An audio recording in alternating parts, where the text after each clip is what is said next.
कंचनाधाम पतित पावनी परिमल हारिणी मंगलकारिणी मोक्षदायिनी माँ गंगा मैया का ये पवित्रतम तीर्थ हर की पेड़ी ब्रह्मकुंड है। श्री रामचरितमानस से आप बड़ी सुंदर चर्चा सुन रहे हैं। आप यदि आदि से अंत तक श्री रामचरितमानस का अध्ययन करेंगे तो ज्ञान होगा कि भगवान श्री राम का व्यक्तित्व क्या है। भगवान श्री राम का चरित्र क्या है। वैसे वे साक्षात ईश्वर तो हैं ही, पर ईश्वर होने के साथ साथ उन्होंने जो नर चरित्र किया है वह कोई साधारण नहीं।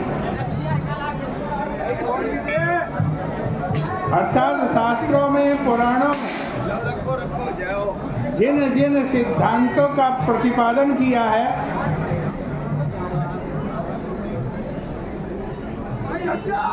भगवान श्री राम जी ने उन सिद्धांतों को अपने जीवन में चरितार्थ किया।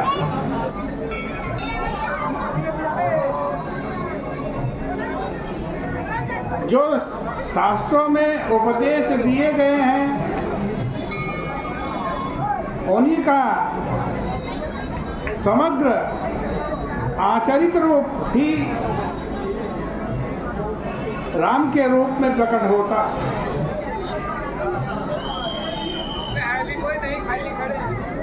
गीता के संदर्भ में इसे देखें तो कह सकते हैं कि गीता जी के अंदर जिन जिन सूत्र कहे गए हैं राम जी ने उन्हें क्रियात्मक रूप में प्रत्यक्ष प्रदर्शित किया।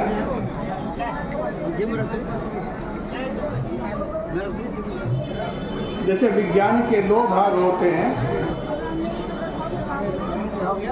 विज्ञान का एक भाग वह है जिसमें सिद्धांत की शिक्षा दी जाती है,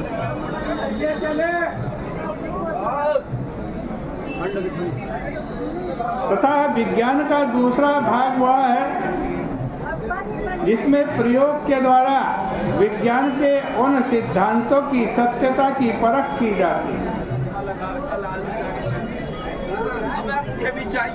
यदि सिद्धांत प्रतिपादित न किया जाए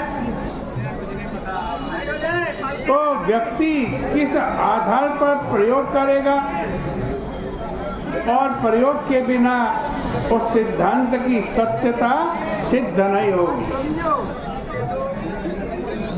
अतः उसकी वास्तविकता को सिद्ध करने के लिए प्रयोग आवश्यक है। इसी प्रकार गीता में सूत्र के रूप में जो सिद्धांत कहे गए हैं रामचरितमानस उन्हीं का क्रियात्मक रूप है। भगवान राम ने उन सिद्धांतों का अपने चरित्र में पहले पालन और निर्वाह किया। श्री राम के रूप में भगवान श्री राम ने उपदेश बहुत कम दिया और श्री कृष्ण के रूप में उपदेश बहुत दिया। यह बड़ी सुनियोजित योजना थी भगवान की, क्योंकि अगर आप अपने जीवन में समझते हुए सत्य को उपदेश के रूप में कहें जिसका अनुभव आपने स्वयं किया है तो सामने वाले को पूरा विश्वास दिलाया जा सकता है। पर अगर केवल कहीं सुनी सुनाई या पढ़ी पढ़ाई बात सुना दे तो सुनने वाले को पूरा विश्वास नहीं होगा। इस संदर्भ में कबीर का वह बड़ा प्रसिद्ध वाक्य आपने सुना होगा, जिसमें किसी ने कबीर से कह दिया, आप तो बिल्कुल पढ़े लिखे नहीं हो, परंतु आपकी बात से लोग इतने प्रभावित क्यों होते हैं। उस समय कबीर ने कहा, भाई मुझ में और आप में बस यही अंतर है। क्या अंतर है कि तू कहता कागज की लेखी और मैं कहता आँखन के देखी। तुमने किसी ग्रंथ में जो पढ़ लिया शब्द के रूप में याद करके बस उसी को दोहरा देते हो, पर मैं जो कहता हूँ वो पढ़ा हुआ भले न हो पर स्वयं अपने जीवन में अनुभव किया हुआ है।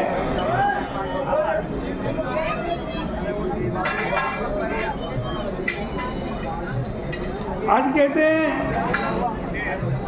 इसलिए गीता के जितने सिद्धांत हैं भगवान राम के रूप में स्वयं उन्हें पहले उन सबको क्रियान्वित किया और उनकी सत्यता का अनुभव करने के बाद जब वे आज कहते हैं उनका सिद्धांतों का उपदेश भी देते हैं। इस तरह विचार करके देखें तो हमें यह प्रत्यक्ष दिखाई देगा कि महर्षि भरद्वाज प्रभु की प्रशंसा करते हुए कहते हैं, प्रभु सुगम सकल मगन तुम कहूँ आहन। इस वाक्य के रूप में जो कहा वो सर्वथा यथार्थ है।